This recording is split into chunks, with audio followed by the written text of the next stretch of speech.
Outside the walls, the misinformed call the ward a prison. That is the easy answer. It is also the wrong one. Prisons have wardens. Prisons have guards. Prisons have rules written by people pretending order still exists. The ward has something else. Factions.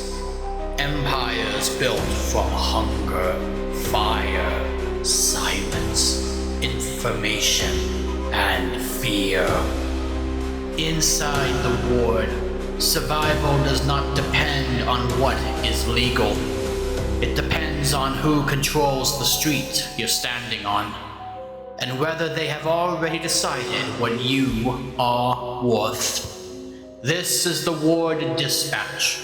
Today's report asks one question. Who rules the ward? Listen, the first thing to understand is this. No one truly rules the ward. Not completely, not forever. The walls belong to the sentence. The streets belong to whoever can hold them. Power inside the ward is local, violent, unstable, and constantly contested.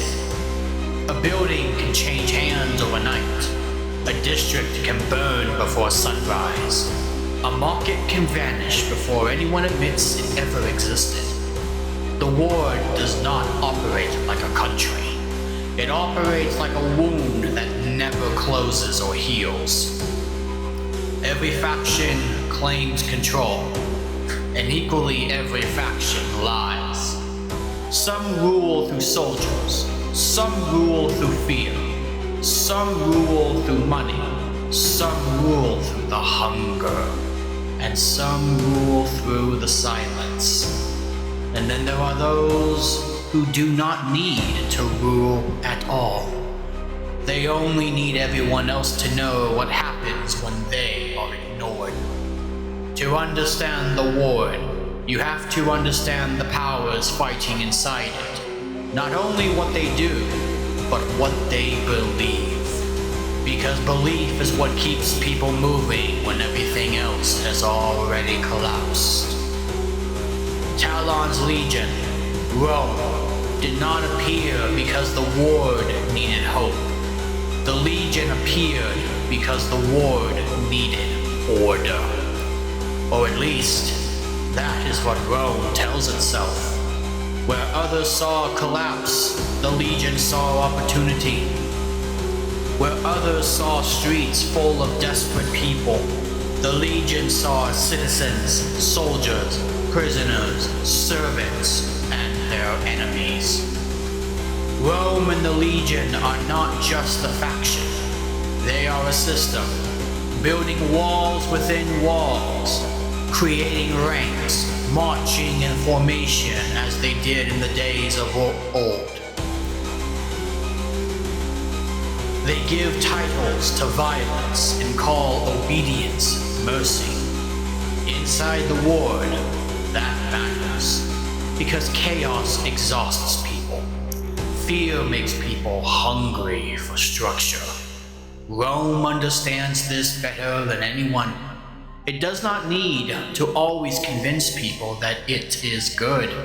It only need convince them that life under the Legion is better than life without it. That is how empire begins. Not with love, but with exhaustion. Rome's soldiers are not street thugs. They are trained to appear inevitable. Their armor is black, their discipline severe. Their banners turn broken streets into occupied territory. When Rome arrives, it does not look like a gang entering a district. It looks like a verdict being delivered. The tribunes, they are the clearest example. They are the elite soldiers of the Legion. Not mere patrolmen, not mere guards, not men who are sent to negotiate. The tribunes arrive when Rome no longer wants a conversation.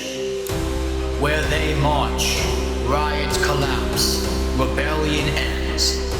People lower their eyes because they understand what happens next. Rome calls this discipline. The Ward calls it survival under its boot. But Rome's danger is not only military, it is philosophical. Rome teaches people that freedom caused collapse. It teaches them that obedience is safety. It teaches them that suffering can be noble if the empire decrees so. That is why Rome and the Legion are dangerous. They do not only conquer streets, they teach people to thank the conqueror. But if Rome is discipline, then Avalon Company is appetite with a furnace behind it. Avalon does not pretend to be merciful. It does not hide behind ceremony the same way Rome and the Legion does. Avalon understands power through heat, industry, and profit. It is a faction built from fire, factories, refineries, weapons, fuel, smoke, labor, fear, avarice, vice, and men who learn that if something can burn, it can be controlled. Avalon Company is far from chaos. Paranoid, but not chaos. That mistake, that misunderstanding, that false presumption gets people killed. It is organized. It has hierarchy, loyalty, soldiers, enforcers, engineers, killers, and believers. But Avalon's order is not clean. It is greasy, industrial, predatory. It smells like fuel and wet ash. Where Rome wants obedience, Avalon wants leverage. Avalon understands that people do not only need food, they need heat, tools, weapons, passage, someone willing to do the thing they cannot do themselves. Avalon sells those answers. Then it makes sure everyone remembers who owns the flame. At the center of Avalon Company stands Godfather Adelmo. Now, understand this. Adelmo is no mere crime boss. That would be too small and have you burned alive on a pyre of tires. He is a man who turns destruction into doctrine. He speaks to his soldiers like a preacher standing in front of an altar made from engines and fire. To Adelmo, Avalon does not burn because it is cruel. Avalon burns because the world deserves to be reminded who still holds the power. The Serial Blazers are his cleanest sermon. They are Avalon Company's elite fire soldiers. Walking furnaces and serial killers in scavenged iron. Masks breathing, tanks grinding, metal dragging against wet concrete. They are not sent when a warning is enough. They are sent when confidence must be erased. When a serial blazer enters a district, everyone learns the same lesson. Avalon does not need the city to love them, only to remember what burns. This makes Avalon Company one of the most dangerous forces of the Ward, because fire is more than a mere weapon. It is a message, and Avalon knows how to make a message last. But the Breedless, they are what the Ward becomes when hunger stops being a condition and becomes a culture. Most outsiders misunderstand them. They call them savages, animals, proof that the ward can fall beyond redemption. Those wards are convenient, but they are also incomplete. The Breedless did not appear from nowhere. The ward made them. Starvation made them. Isolation and judgment made them. The walls confined them. Every society inside the ward is an answer to human suffering. The Breedless are one of the ugliest of all answers. They survive through brutality, fear, and a willingness to become what others cannot bear to look at. But they are far from mindless. That is the mistake. The Breedless have hierarchy, warriors, beliefs, rituals, territory, and their infamous omens. The most feared of which are the Crimson Orbs. Across the ward, there are nightmares and stories about red lights appearing through ash and smoke. Not human eyes, not fire, but two crimson lights, distorted and raw, shining over places where fear is about to become history. The ward does not agree on what they are. Some call them curses, some call them spirits. Some say the city itself is watching. The Breedless believe something simpler.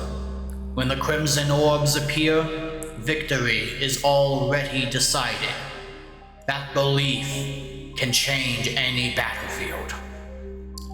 Men who believe they cannot lose do not move like ordinary men. They charge harder, endure longer, become less interested in surviving than proving the omen true. That is why the blood curdlers are the purest expression of that terror.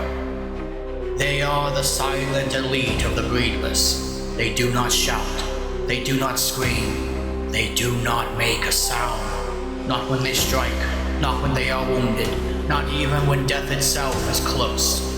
That silence breaks people before the attack does, because rage can be understood, panic can be understood, but silence means something else.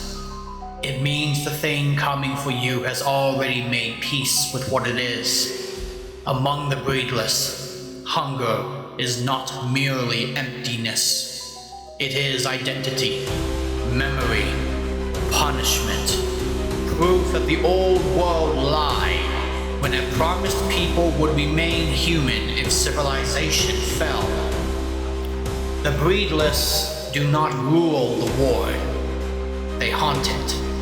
And sometimes that is worse. Now you must understand, some factions rule loudly, but the Nightingales, they do not. Their power is not fire, formation, or hunger. Their power is silence. That makes them difficult to explain and dangerous to underestimate. The Nightingales are not weak because they do not march through streets in open formation. No, and they are far from irrelevant.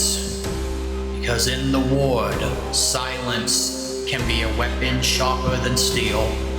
A district controlled by the Nightingales may not look occupied, and that is exactly the point.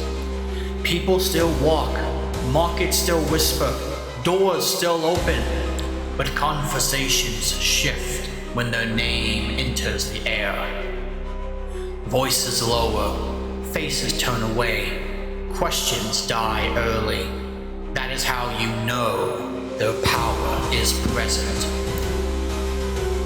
The Nightingales, they understand fear differently than Rome or Avalon Company. Rome wants you to see the banner. Avalon wants you to see the fire. The Nightingales want you to wonder who heard you speak. That kind of fear does not need soldiers on every corner. It only needs uncertainty. Who is listening? Who has already reported you? Who smiled too long? Who vanished after asking the wrong question? The matriarch's influence turns silence into architecture. Not walls of stone, but walls of caution. People begin to build prisons inside their own mouths and minds. They learn which names not to say, which alleys not to enter, which kindness may be traps. The Nightingales do not need to control every street. They only need people to believe any street could belong to them. That is why their power survives. Because it does not depend on spectacle. It depends on imagination. And inside the ward, imagination is rarely kind. But then there is Corridor Flow. The faction that proves violence is not the only currency inside the ward. Information can buy more than food. It can buy passage, protection, secrets, names, leverage, disappearance, survival. Corridor Flow is the black market inside the ward, but calling it only that does not go far enough. It is the nervous system of the ward itself. A shadow economy, a network of routes, debts, favors, informants, smugglers, handlers, and people who know which door opens when the right name is spoken. In a place like the ward, everyone needs something. Medicine, a weapon, a false identity, a message delivered, a body moved, a rumor buried, a person found, or a person lost. Corridor Flow exists because need does not care about law, and the ward ran out of law a long time ago. Fraulein's influence turns secrecy into commerce. She rarely needs to be seen. That is part of the power. A ruler who must appear constantly is vulnerable. A ruler who becomes a rumor can be everywhere at once. People inside the ward may not know who truly controls a transaction. They may not know who arranged a disappearance. They may not know who brought the information that ruined them. They only know that Corridor Flow touched it. That is enough. What makes Corridor Flow dangerous is that it does not need to defeat every faction in open war. It only needs to know what each faction desires. Rome needs loyalty. Avalon needs fuel and leverage. The Breedless need prey and access. The Nightingales need secrets. Everyone needs something. Corridor Flow listens. Then it charges accordingly. It is important for you to understand this. The ward is not a board with clean territories. It is a living disaster. Power shifts. Alliances form and rot. Enemies make temporary agreements. Old friends become liabilities. A man protected in one district may be hunted in another. A faction that looks strong at dawn may be bleeding by nightfall. That instability is the ward's true government. Every faction rules something. None rule everything. Rome can claim order, but not the whole city. Avalon can burn districts, but fire cannot hold every street. The Breedless can terrify, but terror does not build supply lines. The Nightingales can control silence, but silence cannot feed everyone. Corridor Flow can move information, But information cannot stop a blade if the wrong door opens. That is why the Ward remains alive. Not because it has balance, because no one has managed to kill everyone else yet. The factions are not separate from the Ward. They are the symptoms of it. Rome is the need for order after collapse. Avalon is the hunger for power through industry and flame. The Breedless are survival without mercy. The Nightingales are fear turned quiet. Corridor Flow is desperation turned into trade. Together, they do not rule the Ward, but they keep it from becoming only ruins. And in doing so, they make sure the nightmare continues. Now this is where Calexio and Vilesoon matter. Because inside a place ruled by factions, anyone who refuses to fit neatly becomes dangerous. Calexio is not a faction leader in the traditional sense. He's not Rome, Avalon, Breedless, Nightingale, or Corridor Flow. He is something far more disruptive. A man the Ward tried to silence, tried to bury, and failed to finish. That matters because every system inside the Ward depends on people accepting their place. Prisoner, soldier, servant, prey, informant, asset, corpse. Calexio keeps moving after the sentence should have ended him. That makes him a problem. Now Vilesoon, she is something altogether different. The Ward treats her like a rumor, because rumor is easier than understanding. Some call her the Angel of Death, not because the name is poetic, because people who encounter her survive just long enough to warn others, if she allows it. Factions fear armies. They fear fire, hunger, silence. But Vilesoon is one of the few things they fear personally. Calexio challenges the systems of the Ward. Vilesoon terrifies the people who built them. Together they are not merely surviving inside the city prison, no. They are becoming evidence that the Ward can still be changed. And that is something every faction has reason to fear. So, in conclusion, who rules the Ward? Talon's Legion would say order. Avalon Company would say fire. The Breedless would say hunger. The Nightingales would say silence. Corridor Flow would say whoever knows the right secret. They are all wrong, and they are all partially right. The Ward is ruled by fear, need, memory, violence, by the walls that never open, and by the people willing to become worse than the city around them. No one truly rules the Ward. Some only survive long enough to convince others they do. This has been the Ward Dispatch. Stay out of the dark.